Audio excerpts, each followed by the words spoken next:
Olá, bancários e bancárias, eu sou Juvândia Moreira, presidenta do sindicato. Nós estamos aqui em mais um Momento Bancário em Debate e hoje nós vamos falar sobre a carga tributária brasileira e vamos falar também sobre a reforma tributária. Será que nós precisamos de fazer uma reforma tributária? Nós vamos conversar um pouco sobre isso, vamos falar também sobre a nossa proposta de isenção de imposto de renda na PLR do trabalhador. Vamos falar também da situação da indústria no Brasil. Será que nós estamos sofrendo um processo de desindustrialização? Como é que está a situação do emprego na indústria? Bom, para falar sobre esse tema, a gente tem aqui dois convidados. O companheiro Sérgio Nobre, que é presidente do Sindicato dos Metalúrgicos do ABC. Sérgio, obrigado pela sua presença. Eu que agradeço. Boa noite a você e a todos que estão acompanhando o programa.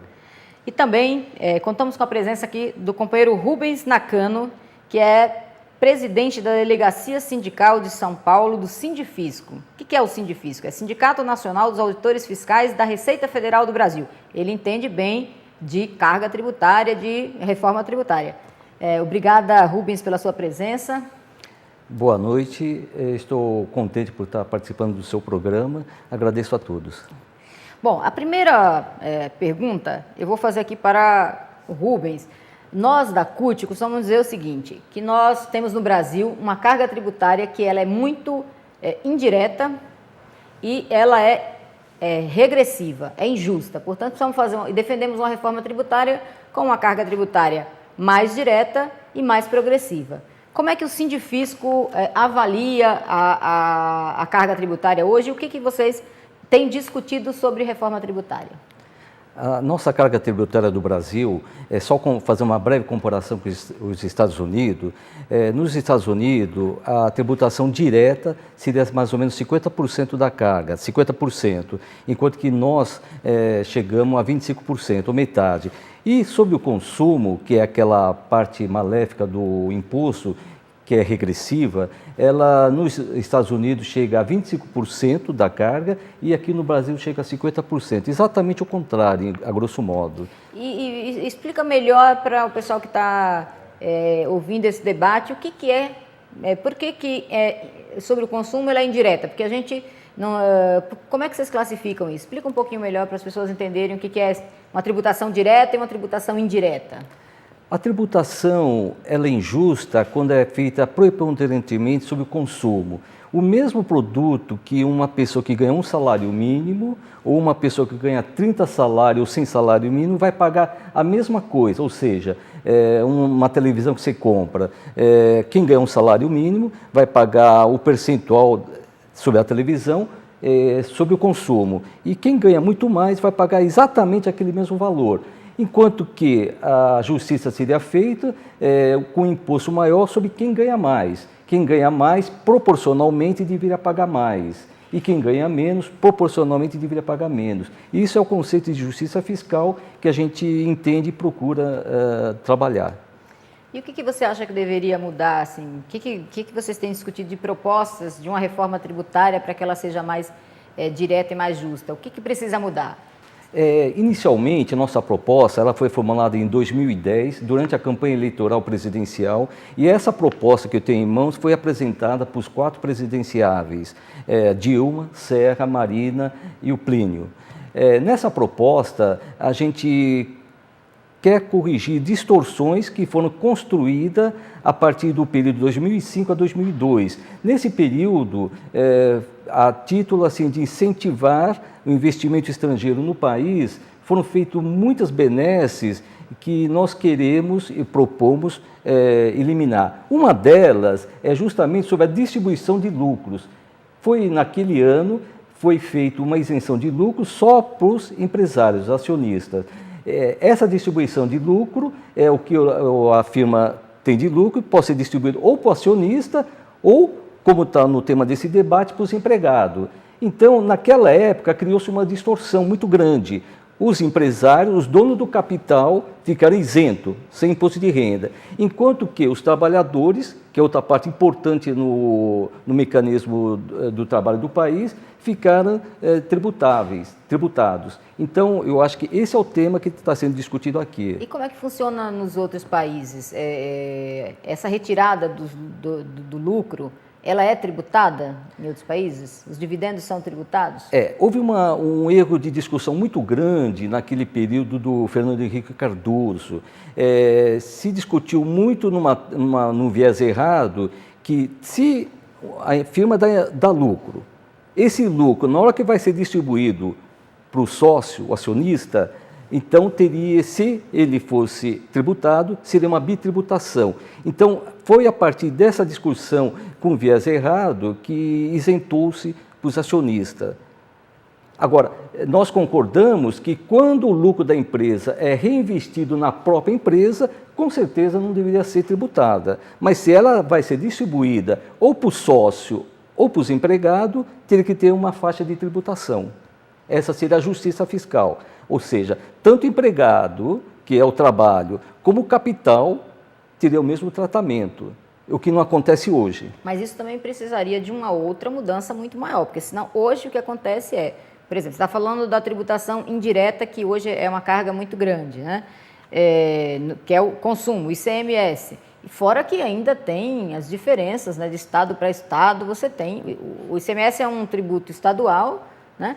E você tem diferenças enormes e aí acaba sendo injusto porque, né, o cara ganha lá um salário mínimo, vai lá comprar 5 quilos de arroz, ele vai pagar um imposto sobre esse produto e o que ganha, sei lá, 40 mil reais vai comprar esse mesmo 5 quilos de arroz e vai pagar a mesma carga, e o peso é muito diferente, né? Então, também o princípio da igualdade é você tratar igualmente os iguais, desigualmente os desiguais. Aquele que ganha menos tem que pagar menos, quem ganha mais tem que pagar mais.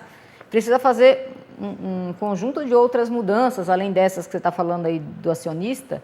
Acho que tem mais mudanças que precisam ser feitas para chegar nessa igualdade tributária, para chegar nessa justiça tributária, né? O nosso sindicato, ele está pegando a experiência do dia a dia do fiscal e vendo onde que estão as distorções. Essa reforma que você está falando seria muito mais ampla, seria uma rediscussão do Pacto Federativo e, eventualmente, revisão de alíquotas que incidem sobre o consumo. Então, essa etapa nós não abrangemos, porque aí é uma discussão muito maior, muito mais complexa. A gente simplesmente focou mais assim a correção das distorções que hoje afligem o nosso sistema. E dentro dessa proposta, a gente fez essa proposta, basicamente 40 bilhões seria retirado dessas injustiças. E esses 40 bilhões seriam desonerados no consumo. Ou seja, nessa proposta, a correção das distorções seria contrabalançado com a diminuição da carga no imposto. Seria um pequeno aceno do governo na tentativa de procurar justiça fiscal. Sérgio, qual que é o debate que os metalúrgicos têm feito aí sobre a carga tributária no geral, né? Qual a discussão, qual a sua opinião sobre isso? Esse debate da reforma tributária, ele já é antigo no Brasil. E nesse momento que nós estamos vivendo, em que a indústria brasileira está numa encruzilhada, volta e meia ela fica, um dos grandes problemas é a carga tributária que incide sobre o consumo, sobre os produtos. Então, eu acompanho há muito tempo esse debate e parece que tem um consenso aí de que o imposto sobre o consumo é um imposto injusto. Eu nunca vi ninguém falar nada ao contrário. Se existe esse ganho, por que não sai? É isso, Rubens, você que trabalha com essa área, né? Eu não consigo entender, porque até hoje eu nunca vi ninguém defender esse tipo de tributação. Todo mundo é contra, todo mundo diz que é injusto. Como é que pode uma pessoa que ganha 500 mil, sabe, pagar o mesmo imposto quando vai comprar 1 quilo de açúcar, né? Quando vai comprar 5 quilos de arroz, né? O cara ganha salário mínimo, pagar a mesma coisa que o cara ganha 500 mil reais. Não tem ninguém que defenda. Agora, por que não anda? Acho que esse é um enigma para mim, né? A grande questão que o país está passando hoje é os compromissos que ele tem. Toda grande parte, né, do que se arrecada é canalizado para o pagamento da dívida nossa, dívida bancária. Então, só para ter uma ideia, a nossa dívida duplicou de 2009 a 2011. Passou de 64 bilhões para 128, ou seja, o dinheiro do imposto está sendo pago o salário do servidor, está sendo pago o investimento, está sendo pago várias coisas, inclusive o juro. E o juro aumenta muito mais, com uma velocidade muito maior, do que tudo o que se faz com os outros tipos de investimento. Então, isso aí, ela também trava essa reforma tributária, porque qualquer reforma tributária, o governo não sabe exatamente qual que vai ser o ganho e perda. Assinando uma pequena perda, ele já vai tentar segurar, porque os compromissos para pagar o juros da adversária é muito grande. Tá? Então, a discussão... Mas eu acho que tem um debate também que é a composição do Congresso Nacional, né? Porque qualquer reforma que você vai fazer, você tem que passar, esse debate tem que passar no Congresso Nacional. E lá tem interesses, o Congresso é composto, né, obviamente, por interesses. Né? Quem que aquelas bancadas representam, quem que aqueles deputados representam efetivamente, que interesses estão representados lá. Então, eu acho que aí também tem, né, uma dificuldade de um debate como esse transitar no Congresso e ser aprovado, assim, não seria? Só para ter uma ideia, esse ano, em fevereiro, o governo cortou 55 bilhões do orçamento, sendo que desses 55 bilhões, 20 bilhões eram as emendas das verbas parlamentares. Então, quando a gente fala do nosso Congresso, ele é um poder independente do Executivo e do Judiciário, porém, as amarras nesse poder também são muito grandes. Então, se contingencia 20 bilhões que ia ser liberado para os parlamentares, assim, em contrapartida, se houver um crescimento da arrecadação, ou seja, é um poder independente sob certo aspecto. Certo. No Brasil também se falou muito do imposto sobre grandes fortunas, que parece um tabu fazer, né? Barack Obama fez isso nos Estados Unidos agora, né? Deu um recado lá de que os mais ricos tinham que dar a sua contribuição para aliviar a carga exatamente sobre o consumo. Por que no Brasil é um tabu discutir isso, se o mundo todo tem? É interessante ter se tocado esse ponto. As grandes riquezas dos Estados Unidos estão pleiteando isso, aumentar a carga tributária para os mais ricos. No Brasil, eu acho que a discussão está começando agora.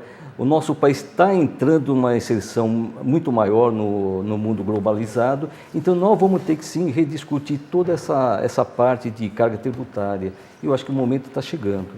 Nós estamos fazendo esse debate, essas categorias, bancários, químicos, metalúrgicos, petroleiros, urbanitários, fazendo um debate mais amplo da reforma tributária, mas fazendo também um debate dessa isenção da PLR do trabalhador, do imposto de renda na PLR do trabalhador, e olhando também para a conjuntura que nosso país está vivendo. Nós temos uma crise aí em alguns países, né? Uma crise internacional colocada, e nós precisamos fortalecer o mercado interno.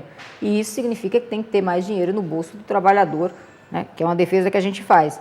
Nós fizemos uma proposta, entregamos para o governo em dezembro do ano passado, que é uma essa isenção de imposto feita até uma determinada faixa, que é quem tem de PLR até R$ 8.000, que hoje paga, né, se você olhar a tabela que está colocada, R$ 1.476, e que o que é que o trabalhador vai fazer com isso? A gente perguntou para os bancários, o que vocês vão fazer se você tiver lá R$ 1.400 no bolso?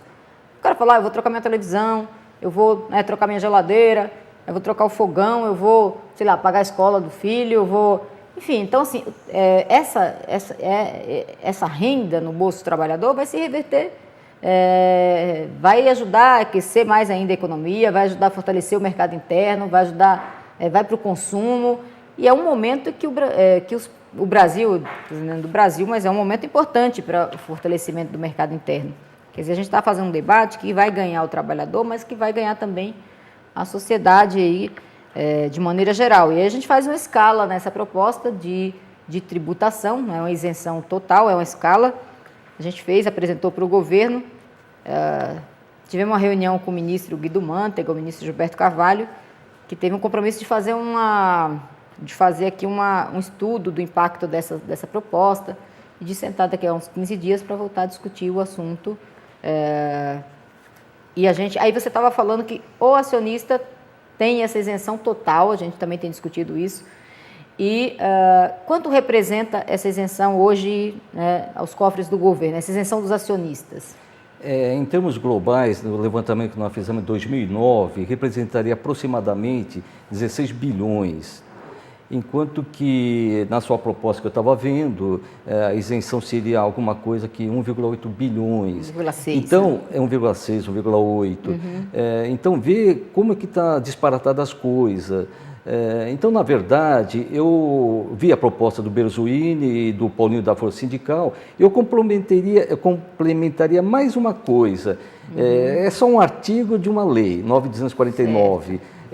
Colocar nesse mesmo artigo a mesma forma de tributação, tanto para o capital como por distribuição de lucro, o PLR. Então, aí estaria totalmente isonômico, né? A tributação seria mais justa. Tá? Aí faria uma base de isenção, tanto para o empregado, igual para o acionista, igual, mesmo valor anual. Tá? A partir daí, seria tributado tanto o trabalho como o capital. Eu acharia mais justo. Muito bem. E, Sérgio, e os metalúrgicos? Fala um pouquinho do impacto dessa proposta, da discussão que está sendo feita lá na base da categoria. A gente tem feito um conjunto de atividades, depois a gente até vai mostrar um vídeo dessas atividades recentes, e a discussão que a gente está fazendo é essa que o Rubens acabou de colocar também, né? É claro, há 30 anos atrás, as lideranças da minha categoria tinham um discurso de que o salário não era renda e faziam toda uma campanha contra o imposto de renda. Hoje mudou, quer dizer, os trabalhadores sabem que o salário é uma renda importante, tem que contribuir, diferente de setores do empresariado, que ao mesmo tempo que reivindica que o Estado tem que melhorar os portos, aeroportos, construir escolas, não sei o que, não quer pagar imposto, né? Então, da onde vai vir os recursos para construir essas coisas? Então, a gente sabe que tem que pagar. Agora, eu acho que a tributação sobre a participação nos lucros e resultados dos trabalhadores, ele é uma tremenda injustiça. E acho que é um caso de bitributação também, não é? Porque se é sobre os lucros, já descontou o que tinha que descontar, tem que descontar mais nada.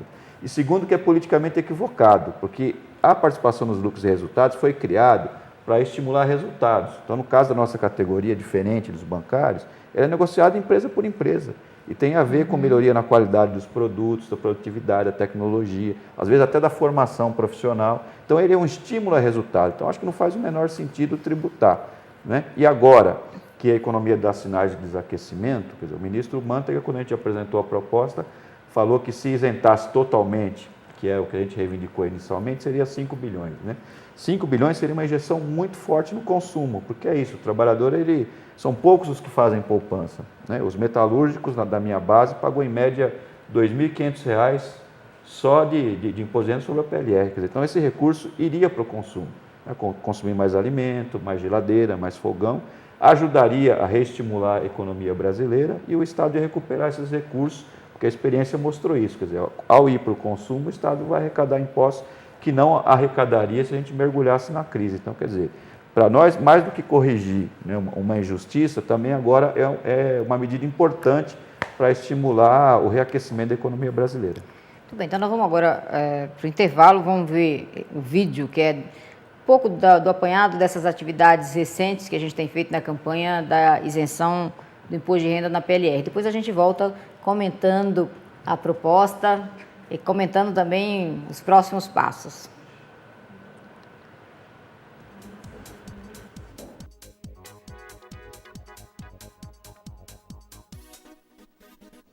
Com bandeiras, faixas, balões e camisetas vermelhas, os bancários foram para a Avenida Paulista reivindicar a isenção do imposto de renda na PLR. Além do atraso na abertura de agências e departamentos de centro administrativos de bancos da região, foram distribuídos materiais informativos à população. Na quarta-feira, dia 21 de março, cerca de 20 mil metalúrgicos pararam a rodovia Anchieta em prol desta campanha.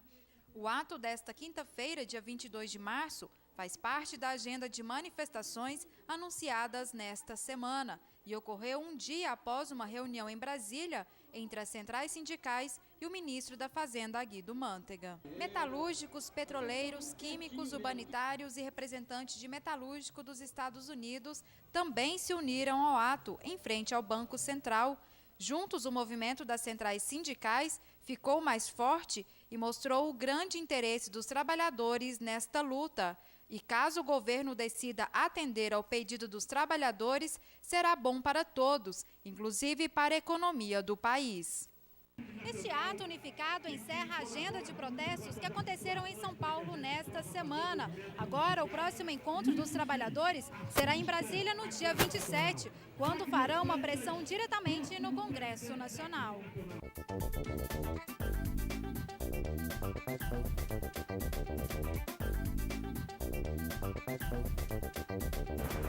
Bom, nós estamos de volta aqui no Momento Bancário em Debate, falando sobre reforma tributária, carga tributária e a proposta das categorias dos bancários, metalúrgicos, petroleiros, químicos, urbanitários, enfim, toda a categoria, todos os trabalhadores que recebem PLR, que está discutindo a isenção da PLR, a importância dessa isenção e desses recursos na economia. Sérgio, qual que é? Nós temos várias atividades, estamos com a proposta, estamos debatendo aqui a proposta. Qual que é a tua avaliação? Qual que é o próximo passo dessa campanha? Eu acho que pela reação da primeira conversa que a gente teve com o ministro Mantega, tem uma resistência em fazer, né? Então eu acho que tudo aquilo que a gente conquistou, as categorias, foi com muita mobilização, foi com muita luta. Então eu acho que o movimento que a gente fez na Via Anchieta foi muito importante, porque senão não teria nem diálogo em relação a esse tema. A manifestação também de hoje na Avenida Paulista, envolvendo os bancários, os químicos, muito importante.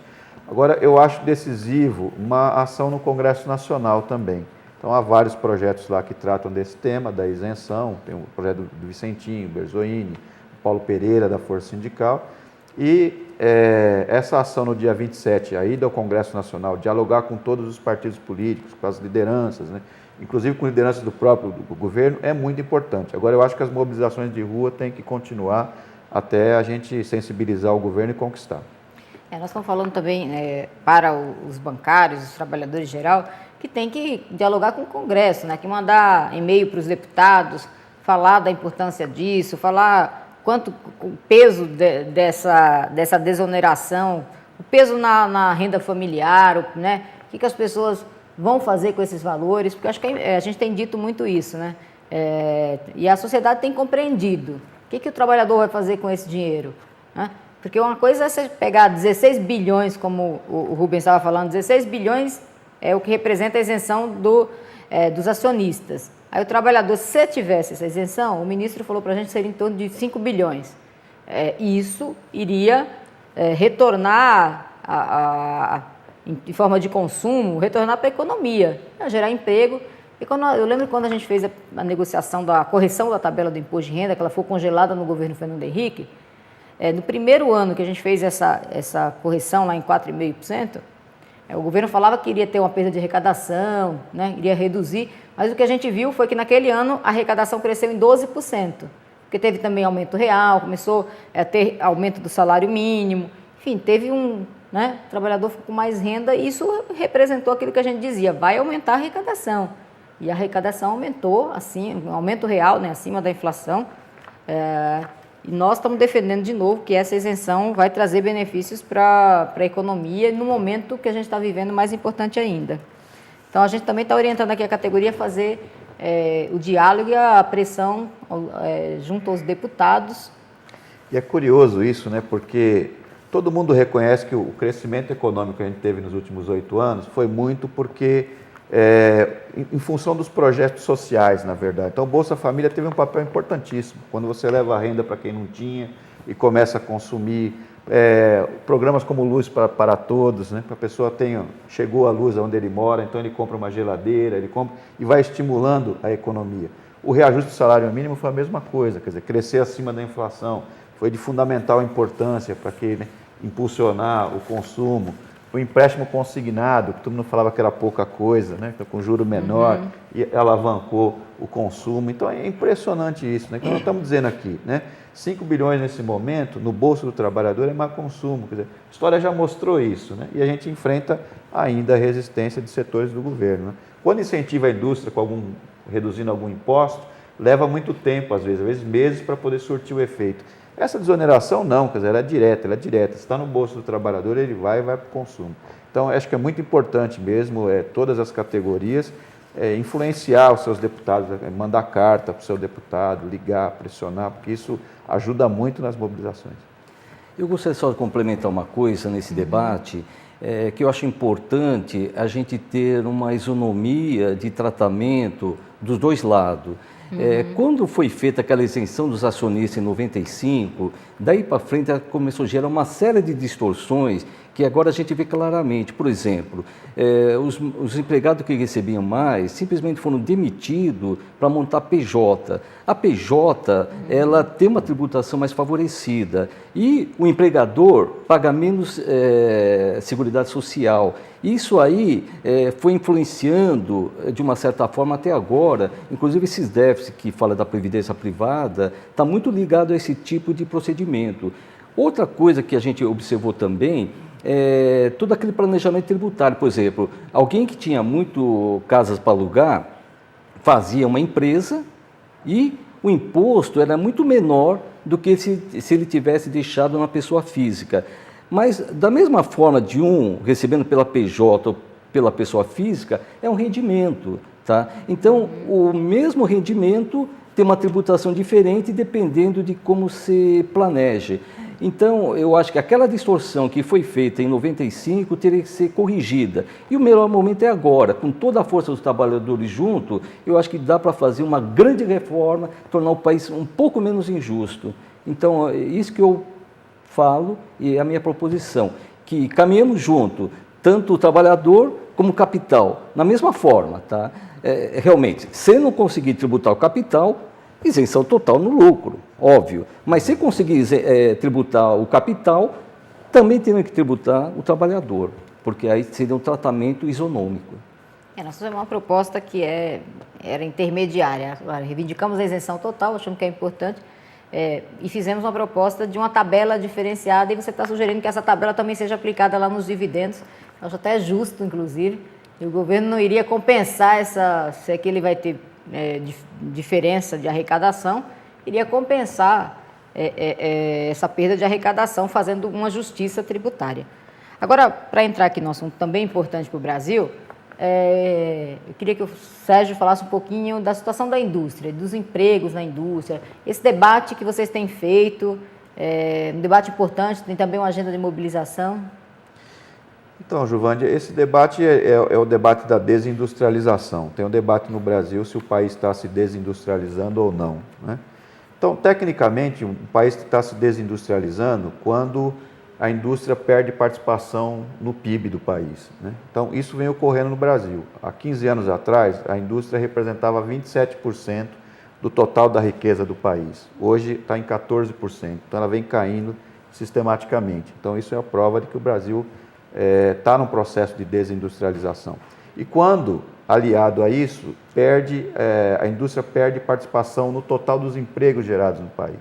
Então, isso também vem ocorrendo de maneira forte. Quer dizer, os empregos estão crescendo, o país está gerando 1,5 milhão de emprego ao ano, 2 milhões, mas quando você vai ver onde é que estão esses empregos, eles estão no call center, na loja de sapato, não é na indústria de transformação.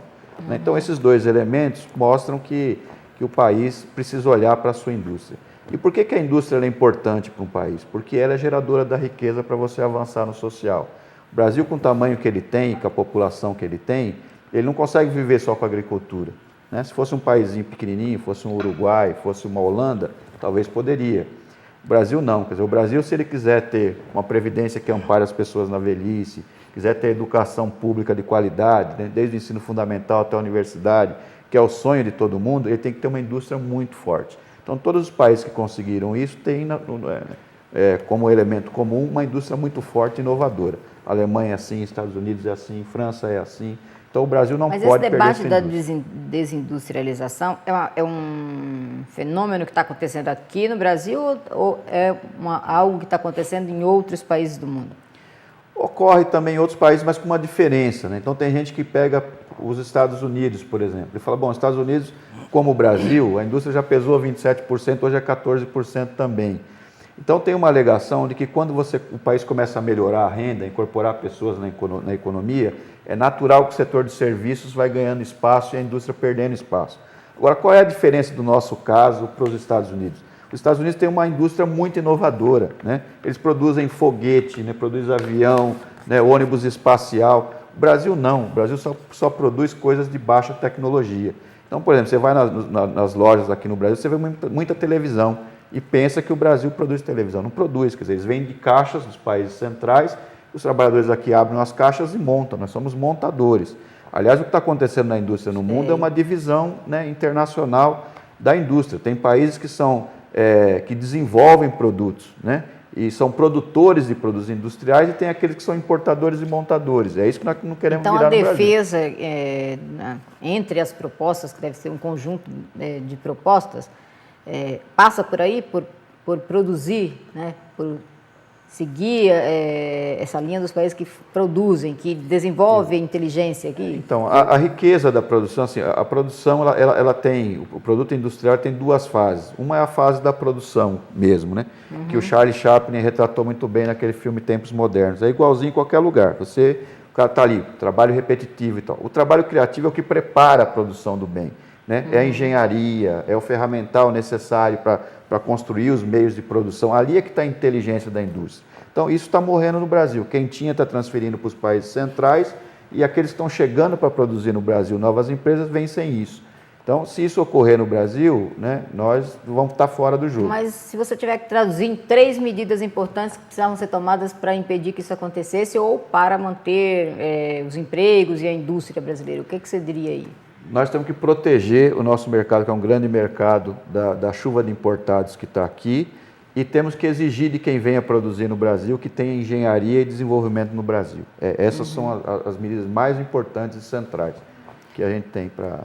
Eu gostaria de fazer um complemento. Muito bem, só. nós estamos chegando aqui ao final do nosso debate. Eu queria passar para cada um de vocês fazer uma consideração final, e a gente já vai encaminhar aí a informação sobre o debate da próxima semana. Sobre esse processo de desindustrialização, o grande debate que vai acontecer no país é sobre a globalização do mercado. Por exemplo, a Petrobras, Vale do Rio Doce, firmas nossas que trabalham fora, para quem que vai ficar o imposto das atividades dessas empresas? Então, é uma discussão muito grande, houve um grande grupo discutir com a gente se o imposto deveria ficar no país onde que está trabalhando ou para o Brasil. Então, eu acho que a desindustrialização vai ser compensada justamente pela defesa dos nossos impostos, tá? De todas as empresas brasileiras que trabalham aqui e trabalham no exterior. Sérgio, sua consideração aí para quem está ouvindo a gente. Eu adorei participar aqui do programa, acho muito legal, né? Esse debate é um debate apaixonante, se deixa a gente vai, né? Até as tantas, né? Mas muito legal, e acho que é isso mesmo, os trabalhadores têm que investir cada vez mais em comunicação, e esse debate, que é um debate tão importante, infelizmente está fora da grande mídia, né? Dos grandes jornais, dos grandes programas de TV, das grandes emissoras. Então eu estou muito feliz, e quando tiver o convite, volto para a gente debater esse tema. E eu queria agradecer muito a presença de vocês, do Rubens, do Sérgio. Muito obrigada, e a presença também a audiência de vocês aí que estão nos ouvindo. Dizer que na próxima semana, o Momento Bancário e Debate, ele vai acontecer na quarta-feira. Tem um convidado internacional nesse debate, viu? Que chique. Esse convidado é o Steve Lerner, que é responsável pela campanha Ocupe Wall Street. E também é o personagem, né, que inspirou o filme Pão e Rosas. Então, eu convido vocês a assistir. Vocês também podem vir pessoalmente ou podem assistir pela internet. Até a próxima semana. Um grande abraço a todos.